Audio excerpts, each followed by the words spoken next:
Бисмиллахир-рахманир-рахим.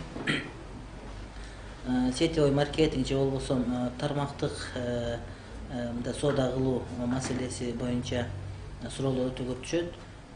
Бул боюнча уламалардын пикири да ар түрдүү. Мисалы үчүн Сауд Аравиясындагы басымдуу көпчүлүк аалымдар таптакыр бардык түрү менен тыюу салынат десе, алардан башка аалымдардын кээ бирлери бул маселени эки түрдүү багытта карап көргөнгө сунуш беришет.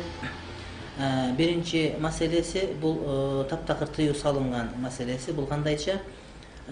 Бул мына ошол кайсыл бир адамдан бир адам дары дармек же башка бир буюм таямдарды алат. Ал адам алгандан кийин сатат, ошол эле убакта ошол дарын алганы башкадан да алып келүүгө милдеттүү болот. Эгерде адамдарды алып келбей койсо, анда жанагы биринчи сатып алган адам кайсы бир деңгээлде зыянга учурат.